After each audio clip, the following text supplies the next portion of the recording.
My name is Lindsay Jones, and I'm the Atlantic reporter for the Globe and Mail. I'm Greg Mercer, and I'm an investigative reporter for the Globe. Lindsay and Greg have been reporting on the disappearance of Jack and Lilly Sullivan. The two children went missing on May 2nd, 2025, from the rural community of Landsdowne, Nova Scotia. I was working on the Sunday shift at the Globe and Mail, and the children had gone missing on Friday. When I first heard about it, I thought, most cases of missing children that we hear about are wrapped up within a day or within a few hours when kids go missing. By Sunday, when I started my shift, the children still weren't found. And to this day, they still haven't been found. Their disappearance and the massive efforts to find them has become a national news story. So today, we have a special episode of The Decibel. Lindsay and Greg will take you through the active investigation, what they've learned, and we'll hear from some of the people closest to Jack and Lilly. I was first involved in the reporting a few days after Lindsay. She was on the ground doing a lot of great work, and I was asked to basically come and assist her at first from afar, and then later joined her in Nova Scotia. On a story like this, it's often helpful to pair up, especially when you got somebody who's doing the labor-intensive stuff like driving around and trying to find people. We've been at it ever since. I'm Cheryl Sutherland, and this is The Decibel from the Globe and Mail. The first thing I did was try to understand what was happening on the ground that day. So we learned that Jack and Lilly are two siblings. Lilly is 6 and Jack is 4. And they were living in the home of their stepfather's mother. So it's a trailer in the community of Landsdowne, which is about 100 people in a remote area with no cell phone service in Pictou County. I also reached out to both parents. Malaya is the children's mother, and I got a reply from Daniel Martel, the children's stepfather. And Daniel and I got on the phone that afternoon, and we had quite an emotional conversation. Can you take me through sort of what happened? Like you guys heard the kids playing in the morning, and how did that go? Yeah, Lily came into the room multiple times. I mean, me and Malaya and the baby were just in the bedroom. And Lily came in multiple times, so I seen her that morning. And Jack was out playing in the kitchen, I'm guessing, and they slid open the back sliding door. It's almost like silent to hear it slide open. But they slid it open. The boots were right beside the door. They just proceeded to, I'm guessing, play outside, and then they must have just got out to the back fence, and then they were gone. As soon as I seen that they were gone, I immediately jumped in the car, did all the dirt roads, did all the culverts, checked over the rivers, the streams. I did everything. I did anywhere the vehicle could take me, I did. Yeah. And then as soon as I got back home, like 10 minutes later, I immediately went out on foot till the officers got here. What were the conditions like in the woods when you were running? Conditions are thick. My cousin said that she talked to some searchers, and they said they've been over on 500 different searches, and this is one of the hardest ones I've ever seen. What makes it so difficult? Is it the thick woods, or what is it? Very thick woods, the terrain, elevation throughout the terrain. Okay. It didn't matter to me though. I was going up through water up to my waist, and the helicopters were just sitting there watching me, hovering above me. So all 3 adults that were on the property at the time the children disappeared have the same story. Malaya has said virtually the exact same thing Daniel has said. And Daniel's mother, Janie McKenzie, also told police she heard the children playing in the yard that morning. So police essentially began a massive search and rescue operation initially. Within the next following days, hundreds of people were brought to this part of Pictou County and began searching the forest. It's a densely wooded area with a lot of mine shafts. It's abandoned mines. Difficult searching. They were aided by guide dogs and helicopters and drones. A lot of people scanning out in a grid around the home. Found no trace of the kids. And then we learned that the day after the children were reported missing, that the RCMP's major crime unit was brought in to take on the case. One thing the RCMP are emphasizing is that all options are part of their investigation right now. It is a missing persons case. It remains a missing persons case, which can pivot to a criminal investigation. Well, the key thing is they haven't found the bodies of these children, right? It's difficult for there to be criminal charges without the bodies of the children being discovered. No one who's been involved in the investigation is pretending that the kids are alive somewhere. They don't seem to believe that theory at all. So they're trying to find the bodies. And until they do, it is difficult for this case to go to that next step.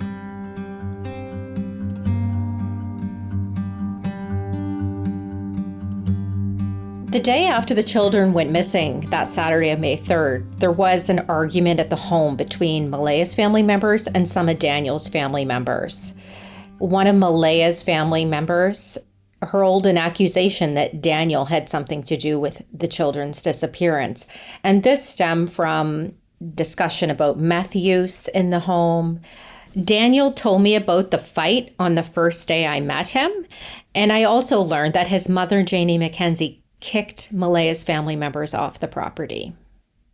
After that point, at a briefing, a police update that Daniel and Malaya attended together, Malaya left the briefing in tears. And when Daniel tried to speak to her alone, her mother would not let him. And that there was also an altercation there that resulted in Malaya leaving with her mother, cutting off contact with Daniel, and the two have broken up. She's changed her Facebook status to single, and she has not come back to the community. We had been asking him questions about these allegations of drug use, and he responds essentially saying, look, he's got nothing to hide. He acknowledged, yes, he's done meth and other drugs in the past, but he doesn't struggle with them. And the way he explained it to us was he was attending Narcotics Anonymous essentially to clear his name.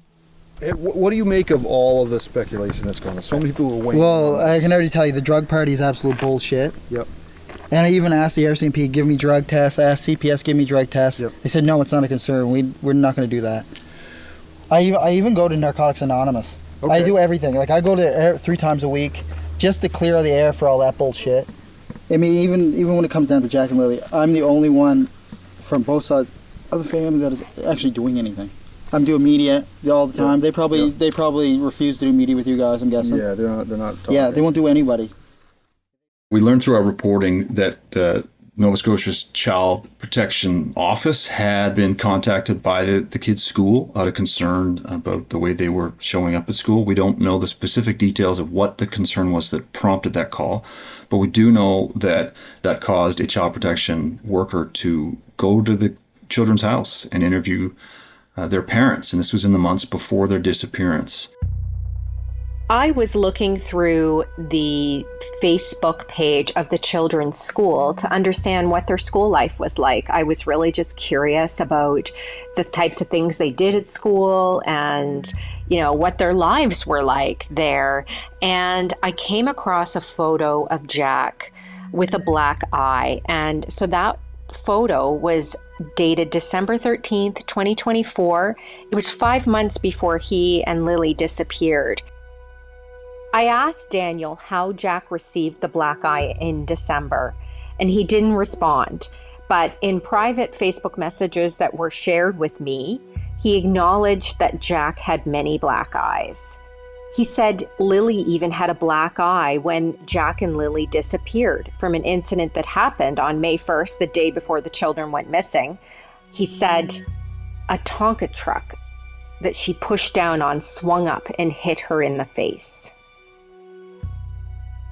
We know that Scott Armstrong, Nova Scotia's minister responsible for child welfare, has looked into this case. He will not discuss the specifics of it, but he says he's cooperating with the police, and if there will be a time when we can question how the system responded, he will discuss that publicly. But he said for now he wants to focus on getting a resolution and finding these kids.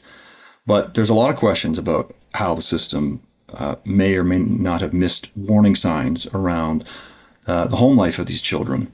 And we do know Nova Scotia is one of the few provinces in Canada that does not have a child and youth advocate. And that is a specialized position that can look at how a child welfare system acts and where it fails and where it has flaws. And there's a lot of folks who are saying maybe this is time that Nova Scotia get one and improve the way that it handles child welfare. And that's the shame of the story, is that there were people who were concerned about what they saw, who tried to do something about it. And while it's unclear how the system responded, we know that child protection officer went to the house and talked to the parents. So the system in some ways did try to act as it should, but this is happening in an environment where the child protection system in Nova Scotia appears to be very broken. So there's a lot of questions that still need to be answered about what exactly happened after that visit to the kids' home, before they disappeared.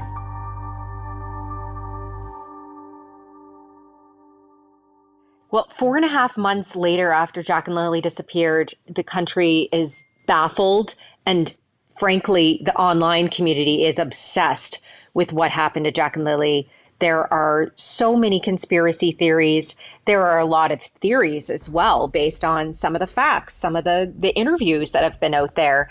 And all of it has just led to this voracious demand in the face of what really is a vacuum of information from police in the case. All of a sudden, there's more vehicles coming through the area, people slowing down in front of homes, taking photos, sending up drones. For the people in the community, it's become unnerving in other ways. Daniel's father, Earl Martell, for instance, has been followed and, videoed, had a verbal altercation with an online creator. This same online creator showed up at the home of Malaya's mother, pretending to buy a horse trailer that was advertised online, and surreptitiously recorded a lengthy conversation with Wade Paris, who is Malaya's mother's partner, about the case, and then posted that online on TikTok. And it's totally different from the rules that we subscribe to, that we adhere to as journalists. And that became fodder for many YouTubers who have dedicated their shows, their crime shows, to solely focusing on Lilly and Jack.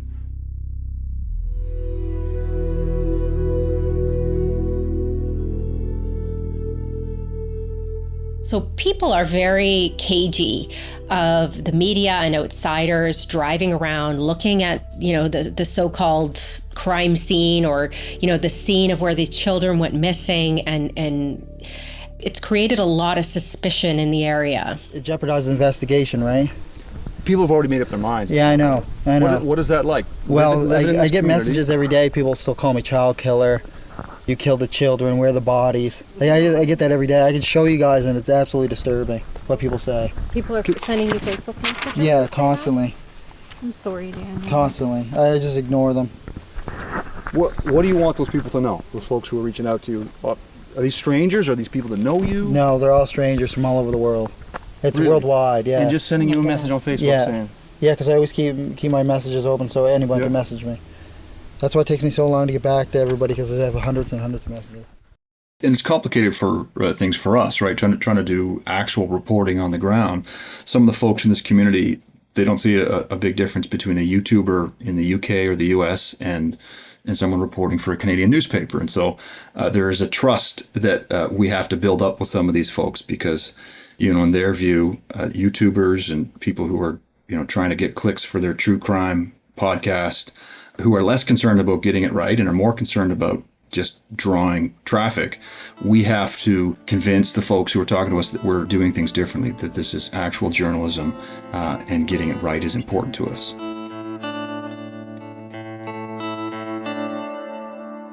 We'll be right back.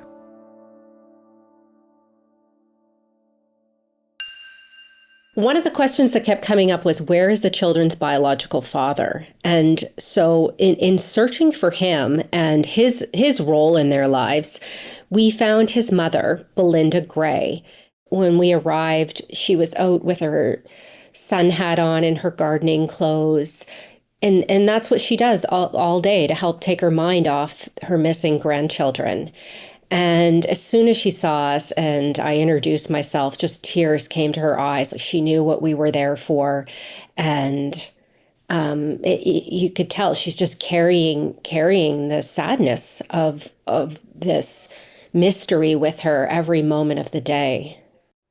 We haven't seen the kids in almost 2 years now. I'm sorry. That we had a pretty good relationship up until that point. That after the separation of Malaya and my son, it was not a good separation. That my son distanced himself from the children. We didn't have to agree with that. It was his decision to make. But Malaya knew that this will always be a second home for that. They were our grandkids, so she was more than welcome here whenever she wanted to come by. What do you remember about the kids? Like, how do we describe them to people who never met them? They're lively little ones. That Lily is full of life. She's into everything. She's into everything, and she's really girly. But yeah, she used to, whenever she come to visit, she got so used to seeing me in my hats and wearing glasses, so I had to take an old pair of glasses and break the lens out of them so that she could wear them around the house. She liked dolls, she liked stuffed animals, and she just had this prim and proper way of almost like she was posing all the time. But she always reminded me of a little girl that lived in her own dream world. She'd play with her toys and she's chattering away to herself. Now, Jack didn't overly talk a whole lot. He was a very quiet little boy. Okay. He was a very quiet, shy little boy, very reserved, at least up until that age, very reserved. But he quietly played with the toys, and he liked the stuffed animals. He played with them, and he loved the toy horse I had there for them. How did you hear that they had gone missing? We were in Halifax when we got the news. The mother of another grandchild I have, I guess she's seen it on social media. So right away, she sent a message. It was quite a shocker. I don't think you can make anybody understand. What struck me about Belinda is that she understood and described a change in Malaya that she noticed over the last few years.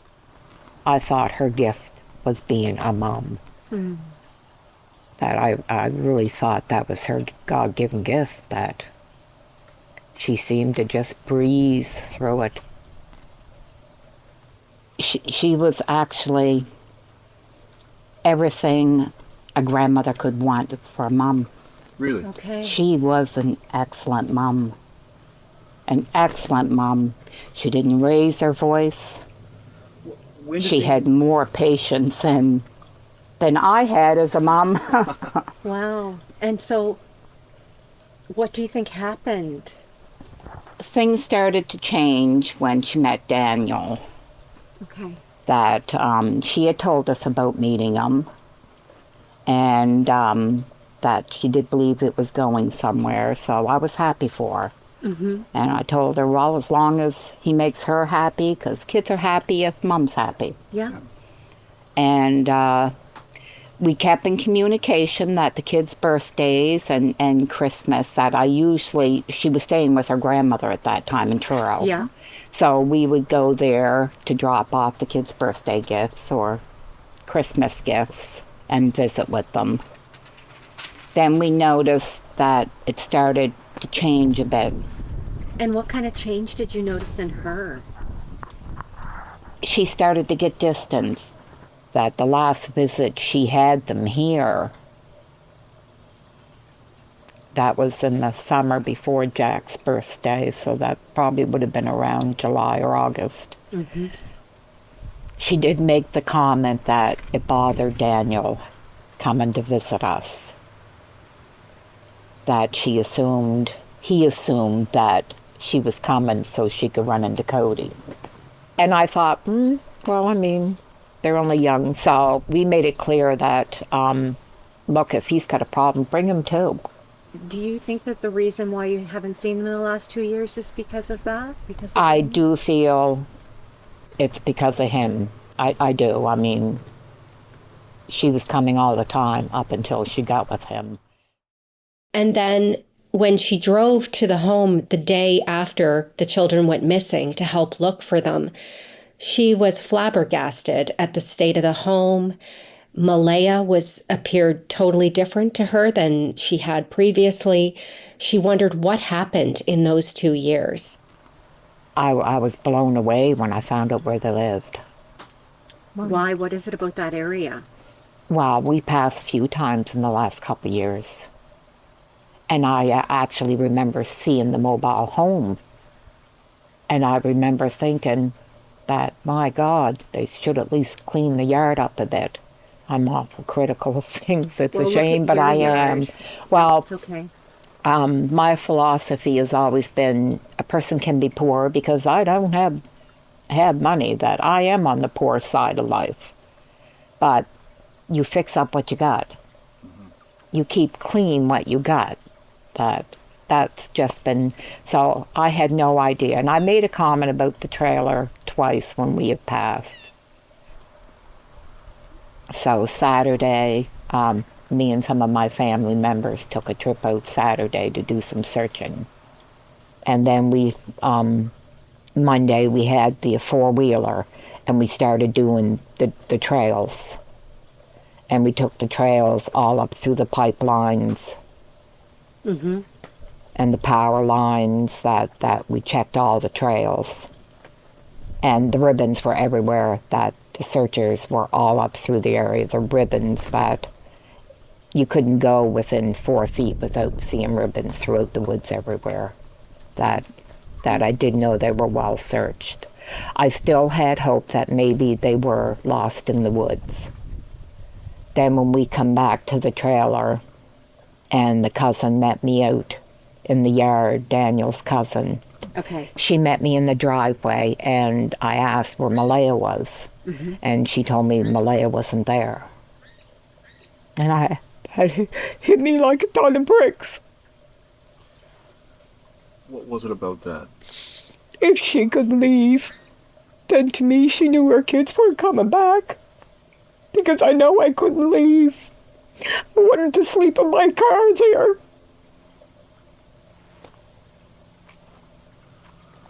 So I wanted to go home then because to me that answered my question, that she knew they weren't coming back. The longer this goes on, Linda, how worried are you we may not get answers? That leaves me sick to my stomach. I don't believe my grandchildren are alive. I have resigned myself to that one. But to not get answers, it's like, no. There's answers out there. 2 kids just don't disappear. And I'm so afraid that people will stop talking about it and they'll forget them.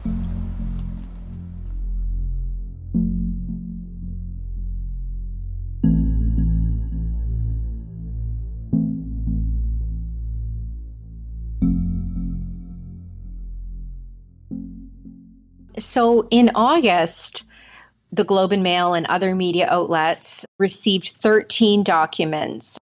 Whenever police need to, get a warrant or like make a records request access, they have to get an authorization from a judge.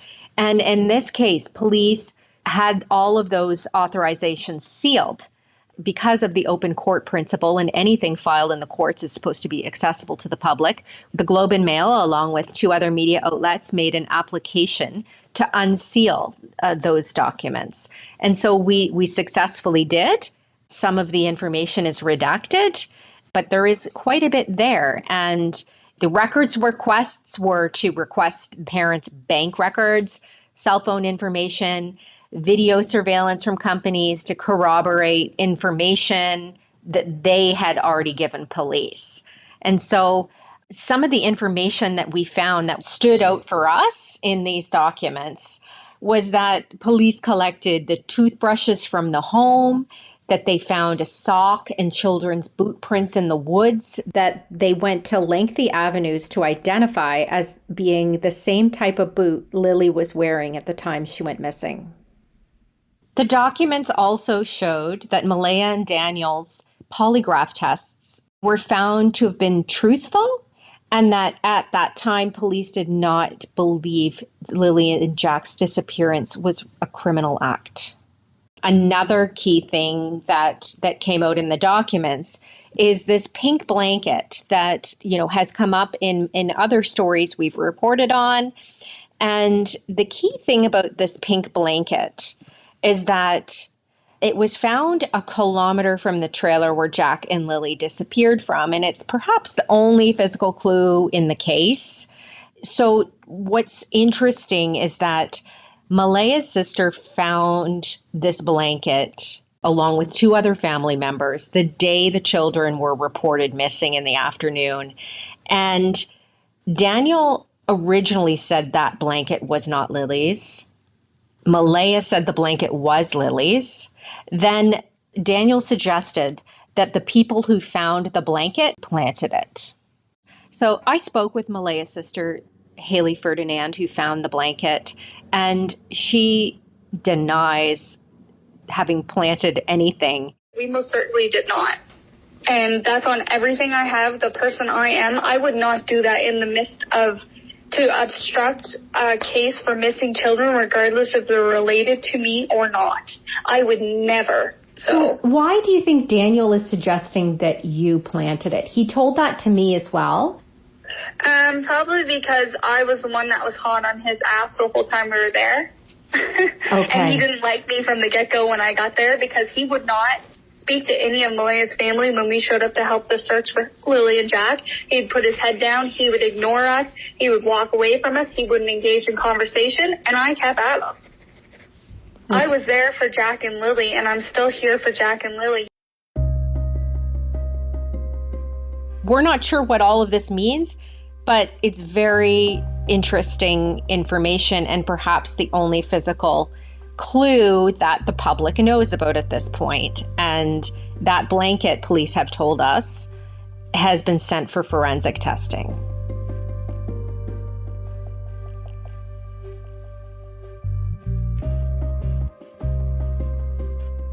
Oh gosh, I've not just gone back and forth to the community, but I've gone to many other parts of the province where people that are related to these children live. And sometimes that's just a door-knocking mission that may or may not pan out. And that's one of the challenges with these stories. You can't force people to talk. And we were able to find Malaya's father. So this is the grandfather of Jack and Lilly. We found him through an address we obtained from a parking ticket he had in Halifax, right? And got an address outside of Sabanakati First Nation, and went and knocked on his door, and he was happy to talk. I didn't hear about this. It happened on a Friday. I didn't hear nothing until like a Sunday. Oh, jeez. Yeah, I was really upset. Have you been in? Like, if the police come and asked? Nope. Nothing. What never asked me anything. What do you remember about the kids? Kids, they were happy. Yeah. Very happy. Yeah? Yes. Every time I seen them, they always lived at their grandmother's in Truro. I got you. Okay. Yeah. Well, at their great-grandmother's. Yep. Yeah. Yep. At Patty Carter's. That's where I used to go visit. Okay. Yeah. What? Until this guy moved him away, and that was the last time I seen him. And so he took us to his mother's house, Connie Brooks, in Indian Brook. It's part of Spaganagity First Nation. So we went to her home and we saw family photos all over the wall, some of Lilly and Jack, some of Malaya as a child. Yeah. When's the last time that you got to see Lilly and Jack? I seen Lilly last year when she brought her up here. Yeah. Yes, the last time I seen Lilly. Okay. Yeah, that's when they took them pictures. Okay. Yeah. Okay. Did Lilly and Jack ever learn anything about their Mi'kmaq heritage? No, because they lived after we served. Okay. They didn't. They come up occasionally, when she brings them up and visit. Yeah. She brought them up, and did you show them anything? Yeah, we showed them everything, and then, And Connie Brooks told us some interesting information. Malaya had been there to get her status card updated, so she is a member of the First Nation. And she visited her grandmother and other relatives, and her grandmother asked her about her relationship with Daniel Martel. But I asked her, did he hurt you? She didn't really say he hurt her, but he held her down. He held her down and took her phone on her, and she couldn't talk. She couldn't allowed to use the phone. Yeah, I mean, we can't remove that. The kids, they have Indigenous heritage, and they're on their mother's side. Their grandfather is a member of the Mi'kmaq community. The kids do not have official status with that community, but certainly the Mi'kmaq community has been involved in the search and providing legal assistance to their mother. So it is a part of the story. I do see the case as connected to missing and murdered Indigenous women and children because, well, for one, Malaya's father brought that very issue up to us and was wearing an orange shirt to raise awareness about missing children. And while there hasn't been a specific outcry about it, I think one thing to consider is that children going missing or being murdered happens more often to Indigenous kids, statistically. And so you can't disconnect that these children have gone missing for this long with no answers from their Indigenous heritage.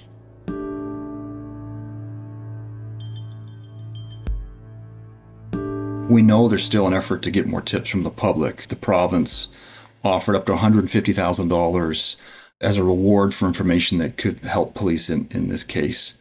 And that's part of a provincial program designed to kind of get tips for some of the cold cases that are, some of them very historical in Nova Scotia. Police say, though, they have received hundreds of tips already, and they've interviewed dozens and dozens of people. I mean, they are getting information, but so far, the kids still remain missing, and nothing has been able to be that breakthrough piece that they really need. We are still very much on this case. The school year has started back up. The children are not in their seats on the school bus. They're not in the classrooms with their peers. There's still a lot of questions, and Greg and I plan to continue pressing for answers.